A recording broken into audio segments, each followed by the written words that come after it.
Welcome to the Starzology Astrology Podcast. I am your host, Alison Price, and I'm here with my co-host, Arwynne O'Neill. Hi, Alison. It's great to be back. It's lovely to have you once more. And in this episode, we're going to be talking about something a little different. We're going to be talking about Saturnalia. Yes. So astrologically, Saturnalia is a time of the year when the sun enters Capricorn at 0 degrees Capricorn, and it marks the winter solstice in the northern hemisphere. And it's actually a big timer for the wheel of the year as well. We can talk about that a little bit as well. But Saturnalia, I believe, it's a Roman festival that was pre-Christian. For sure. Perhaps you could tell us a little bit about it. I would love to. And I'm actually going to be calling heavily upon this article by Stephen Forrest of Forrest Astrology, one of the OGs of astrology. And he has this great article about Capricorn season and the deeper message of Saturnalia. Right. Now, this is an article from 2015, but it's evergreen content.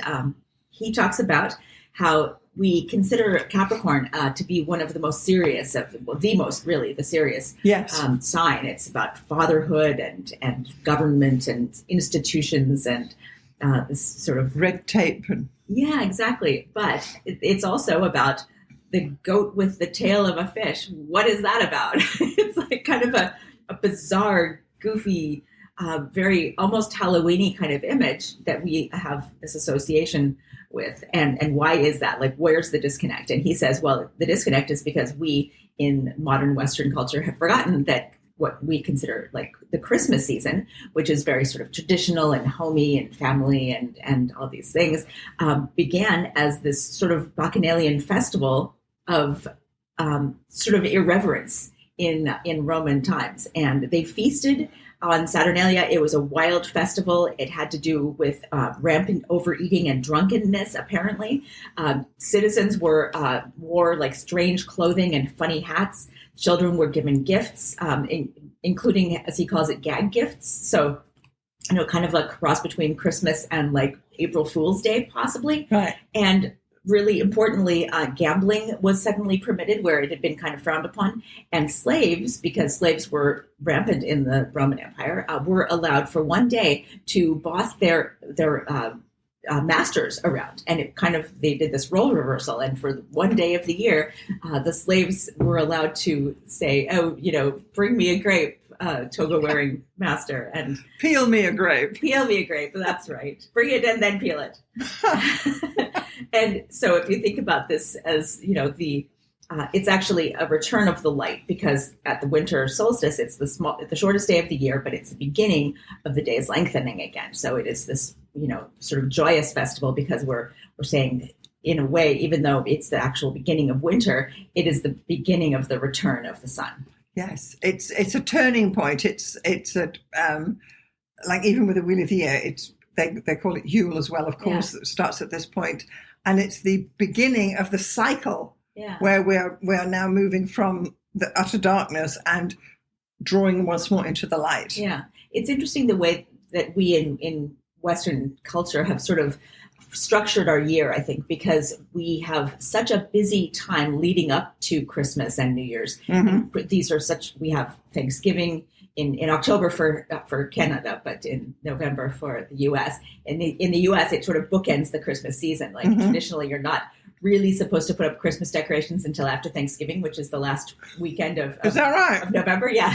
Now it's crept up and up and up to the point where, Halloween is the beginning of the Christmas season. But yeah, traditionally that was the thought. It was like you have Halloween, then you have Thanksgiving, then you have Christmas. But really it's this rolling just festival of decorations and gifts and parties. You have all of your office Christmas parties, which, kind of creep up into the beginning of November, because, if you have a 2-career household or more, you have multiple parties. You have all the friends that want to have parties, the orphan parties, quote unquote, then the family parties and the in-law parties. And the mother-in-law. Right, exactly. So every weekend from basically October through New Year's is something. And also you're building on the autumn season of the bounty. Yeah. You got the fruits, you got the preserves, you got your this and you got your that. And even in South Africa, October the 10th was a public holiday. And that was the day you baked your Christmas cake, because you got the fruits that had come from the harvest. Right. Yeah, that makes so much sense. And then everything in the spring would be something that had been preserved or canned or dug into a hole somewhere. Yes. And you're subsisting on, before the spring thaw, you're subsisting on like maybe soups and things that you were jerky, dried root fruits vegetables, root vegetables and all that. So, this is the time of sort of plenty and yes. feasting and doing it while you can. Yes. And then after January 1st, it's cold and it's cold, but the sun is coming back and the days are getting longer, but it is the beginning of the long winter. Yes. So this is generally, this year it's going to be December 21st. Mm. And I believe the Romans celebrated like from the 17th to the 25th because there was some adjustment to the calendar around that time. However, it still is, as far as we're concerned, as the sun enters Capricorn, this is the point we're talking about, Saturnalia, the beginning of winter and the beginning of Yule. Yeah. So as such, we have an actual Saturnalia chart that we can look at. We absolutely do. Yeah. When the sun enters one of the cardinal signs, it's the beginning of the for this one, it'll be the beginning of the quarter for the winter quarter, as far as we're concerned. And if you want to divide your year into quarter one, quarter two, quarter three, and all the rest of it, even in the financial system, even though they go January, February, March, we are quite happy to take this as the beginning of the January one, although it's December 21st. Right. So anyway, the chart for as the sun enters Capricorn on the 21st of December in 2023, we have the sun quite clearly there at that zero Capricorn position. Mercury's already in Capricorn. Mars is close by. It's not quite a conjoined, but that's still in Sagittarius. And then what you're really interested in is what are the sun's aspects at this point. Mm-hmm. And we have a square down to Neptune in Pisces. And there's actually a trine to Jupiter, which is a fun thing for this year. Yeah. So again, looking at this chart, we see that the sun is conjoined Mercury, which it frequently is, but they're both in Capricorn now. And the sun is squaring Neptune. So it wasn't the case last year, but it definitely is the case this year. And bringing in, I don't want to say tension, but bringing in some structure there where we're having to pay attention to perhaps what is being left unsaid. Yeah. Neptune's right there at the tail end of Pisces. And that cardinal sun is now saying, okay, Neptune, what have you got to say? Yeah. Is Neptune conjunct the ascendant in this chart as well? No, this is because we're set on zero Aries. Oh, I see. Okay. Yes. Yeah. So I've set the chart on zero Aries because then it works all around the world because it's an ingress chart, right? Yeah. Still, though, Neptune square the sun. I have that in my chart. And, do you? I do. Oh, of course you do. I mean, of course I do. So how interesting is that? Because I see it this as the sun enters Capricorn, it's saying, okay, Neptune, because it's square, what you got to say for yourself, and things that have not been said will need to be said this year from the 21st. So going into the Christmas period, because we celebrate Christmas in my house, so by the time we get to December 25th, things that have not been said will be said. Interesting. So there may be some things that crop up before Christmas through that square. Now, how does this sun square Neptune, reflect in your chart? I mean, well, in my chart, I guess I would say it is an aspect of creativity. Yes. And it is an aspect about my writing and about my art and all that stuff. But definitely, since this is more of a global chart, I'm just thinking propaganda also, because we are experiencing a lot of war propaganda right now. Yes. And we're not going to, get super into that, but it is weird going into this sort of very festive season. We have a couple of ongoing wars and pandemic stuff. We're going back into the winter flu season and that's sort of a bit of, kind of ramping up of fear. Yes. A lot of fear mongering. Mm-hmm. And I do see that with Neptune, unfortunately, because Neptune is very much about propaganda and about hiding the facts, really. Hiding the facts and making up your own facts and alternate facts. Yes. Yeah. And it's interesting. And something else that came up was that this latest strain of COVID is called Eris, which is super interesting. Yeah. Really. So we've got that particular goddess of discord. Yes. So the virus of discord. Mm-hmm. So now we've got the we've got this sun squaring the Neptune, and then, but on the upside, on the super duper upside, is the sun is trine Jupiter. Yes. Now, Jupiter's in Taurus, which is the sign of course, the bounty, the produce, the goods of the earth. Yeah. So coming out of the scarcity and the pandemic and the supply chain issues and the hit to the breadbasket in Ukraine and all of that stuff that we had experienced for the last couple of years. That's right. Shortages. And the hope being that we are coming out of that now. Yeah. So with these two, with that Jupiter there, to my mind, this is giving opportunity and hope at this time of the year. Yeah. Because I think the tradition of Christmas has sort of shifted quite a bit since when I was a kid. It was all just, fun and cake and toys and things. Yeah. Now there's a lot more consideration for those who have less than what we do. For sure. And people are paring down their Christmases, or Saturnalias even, at this time. But Jupiter, it looks like it's going to provide enough for your family, for me, and there's extra over. Yeah. And I think a feeling of giving and considering other people will come in with that Neptune as well, of just being able to contribute in some way, whether it's financially or with actual produce if you're a farmer.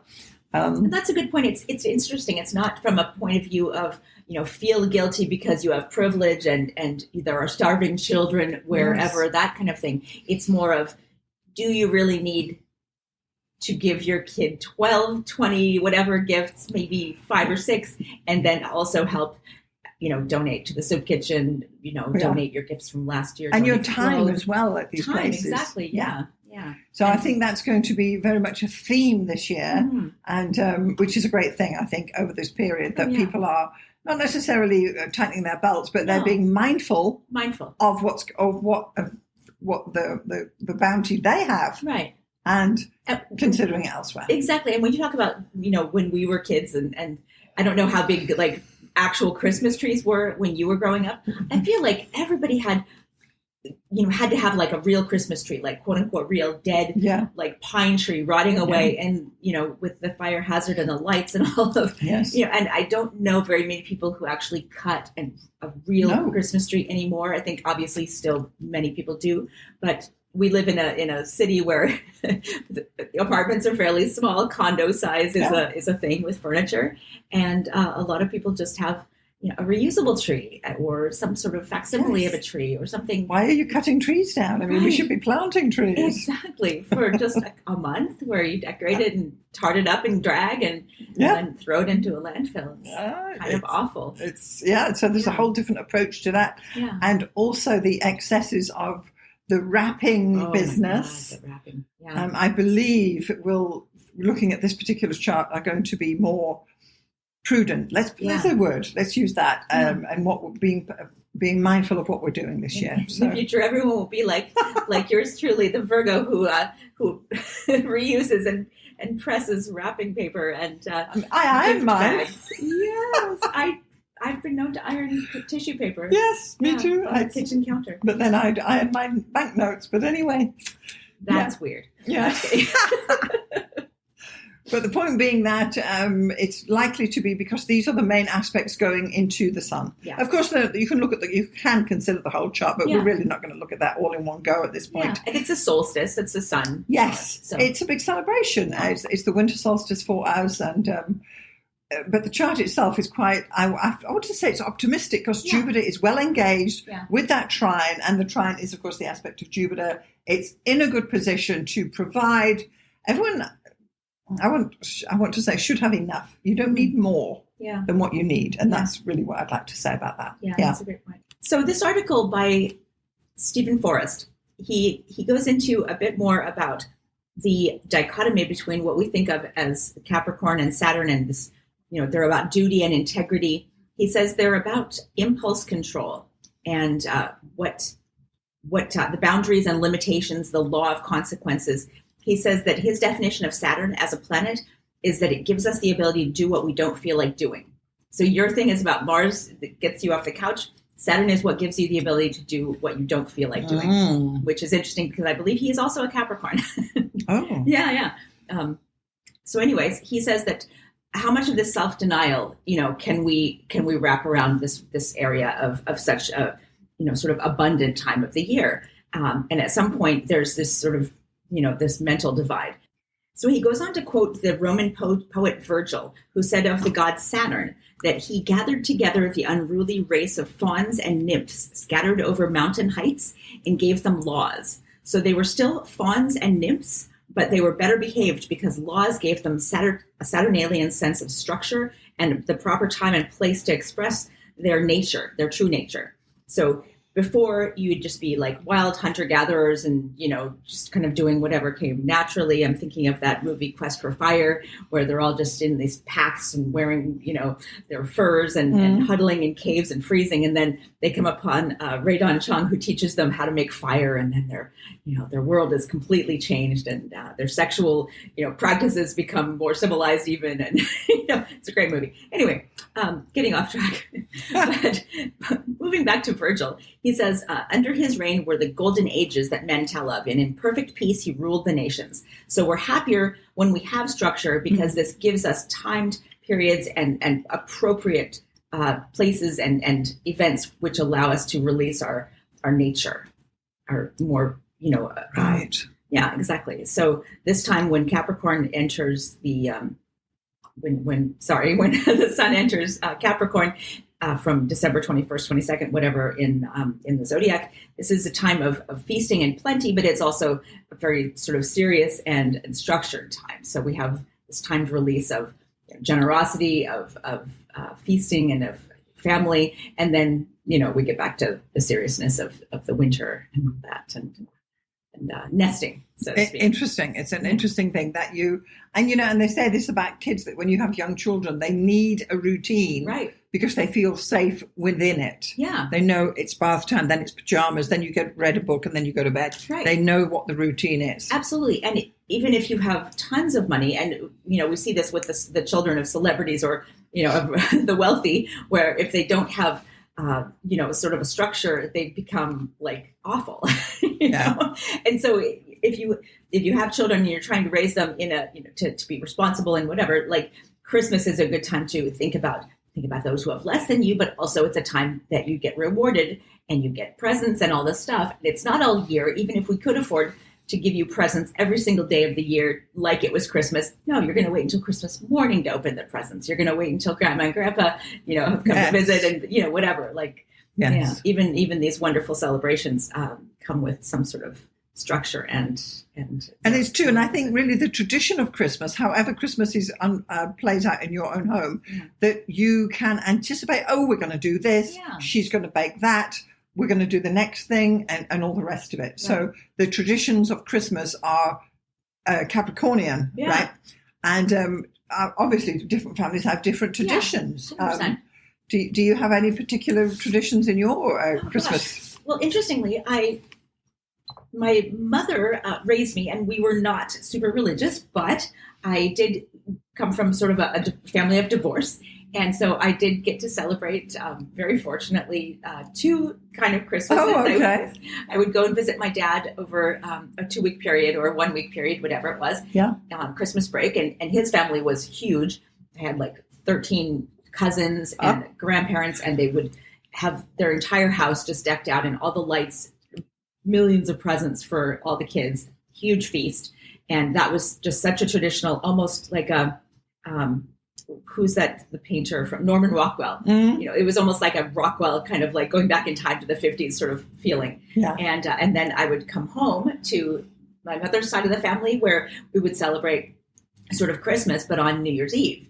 And that would be when we would celebrate, because I would typically come home after Christmas, like a couple days after Christmas. And then before school started, I would have a few days and we would have like this big, wonderful sort of traditional feast. Yeah, feast and presents and all that stuff. Again, yes. And what are you doing these days as a modern city dweller in an apartment? Exactly, with family scattered miles away. Usually it is I get invited to one of my wonderful friends' parents' houses for a Christmas dinner and hang out with friends and keep it the important people. Yeah, exactly. And there's usually a couple of different days where people invite us over to do things and have sort of potluck dinners and it's just sort of scattered over several days. Yes. Yeah, just office parties from previous employers who still, this is wonderful. I had an employer from a few years ago, and we go to their Christmas party, which is usually sometime in November because they want to, make sure everyone can come. But yeah, this wonderful, group of people who I still, even though I worked for them in like the early 2000s, we still. That is great. Yeah, so you're getting back in touch with people who matter, perhaps, even in your life. Yeah, and I send out like a little digital Christmas card, little photoshopped thingy with whatever. Yeah, getting in touch with people and that sort of thing. So, yeah. Great. Yeah. What about you? As a child, we always knew it was Christmas. My father started making his own decorations because he refused to buy, and he would buy crepe paper by the ream and cut it into 1-inch things and glue it, and then the glue had to, and then we would twist and whatnot and decorate the house, the living room mainly, with our crepe paper, handmade things and stuff. And my grandmother lived with us, and she was a baker. She would do the mince pies, which I can't stand, the Christmas cake, which I can't stand, the plum pudding, which I can't stand, and we would have and you could smell Christmas was in the house. Yeah. And particularly because she was doing most of the cooking there, she would be making jars of stuff as gifts back then, and her mince pies and whatnot, because everybody had mince pies. And then we would have a traditional Christmas morning, and my mother would do a turkey and whatnot. And then on Boxing Day, we would go to my one aunt who lived kind of down the road and around the corner, and the whole family gathered there for Christmas cake tea on Boxing Day. And the room was so small, there were so many people that me and my brother had to sit under the table because there was there was too many grown-ups. Yeah. And they would hand us a plate of cake with not even the kids' table, the kids under the table. The kids were under the table. I had to sit under the table quietly. And of course, they all had a piano and they were singing, and that's how I remember those, and that was talking years ago. Yeah. But that's how it was. And you would have Christmas in your own home and then go out on Boxing Day to, well, in this case, this aunt we had. So it's so interesting about the singing. Roger has the same experience with his family. Yeah. His dad's side of the family, they all had wonderful voices and they would all sing. Yeah, sing. The whole thing. And you knew these hymns, well, it was hymns then. You knew all this stuff, and that's what we did. That's how it was done. Yeah. And that's what I remember as a child of Christmases. Yeah. But I mean, these days, living, as you say, in the city, in an apartment, I keep it low key. I've just got my family here, my daughter's here, and sometimes my daughter's coming from Toronto, and that's great. But generally, I'm just cooking a turkey thing and got my socks on Christmas Day, and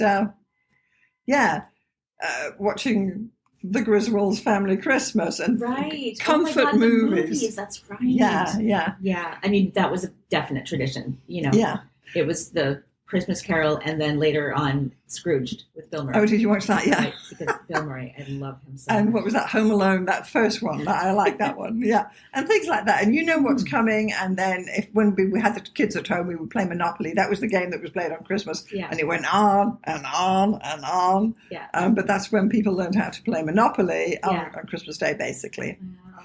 But this year, in the last couple of years, we've had, because all my kids are now grown up, we've had this thing that we're not really doing gift giving, but if you are giving a gift, it must be handmade. Interesting. So if I crochet a hat or something, that lines in with handmade, and they paint me a pebble or something. Oh. So it's kind of handmade rather than going and buy more stuff. We don't need more stuff. I think we've spoken about this before. Yeah, absolutely. The more stuff. Yeah. So, yeah. Nice. You're talking about your dad making these handmade decorations completely reminded me of this one time.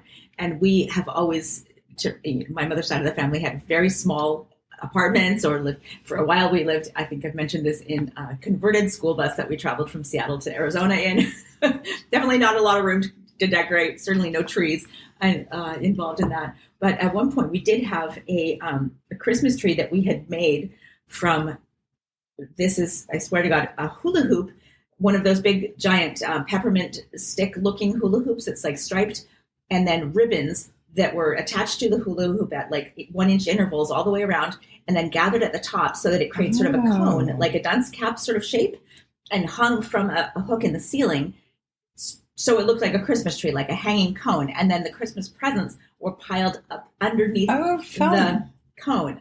And that was when we briefly lived in a house that was shared with another couple and a couple of wonderful dogs that we had. Yeah. And I vividly remember that. And I remember talking about this and my friend came over one time and he still to this day says, oh my God, that Christmas tree, like that was the weirdest thing. He had a very traditional upbringing and has since gone off the rails and is not at all a traditional person. But that was like his first mind blown moment of like, some people live very differently from, we were, I think 9 or 10 at the time. And he said he never forgot, like, wow, this house where they have this Christmas tree made of like ribbons and a hula hoop, like what the hell is this? It's amazing, eh? Yeah. But you can do what you like, really, can't you? Once you, totally. Although we're staying on the tradition of it's Christmas, let's do tree. Yeah. Your perception of tree, you bringing your own style to it. Tree. Exactly. Yeah. So even though that Capricorn, it's tradition. We have a tree, we have a cake, you have a turkey, and tree can be anything. And we were in Sedona, Arizona too, so there's not a lot of pine trees. Oh, okay. Not a lot of evergreens there. Yeah. Great. Yeah. And to our lovely listeners, if you've got this far, thank you so much for listening all the way through to the end. If you found value in this episode, please do share it with someone who'd be interested, someone who's perhaps interested in astrology. And we're going to see you next time. So this is Alison saying thank you and happy holidays. And happy holidays. Thank you very much. Thank you.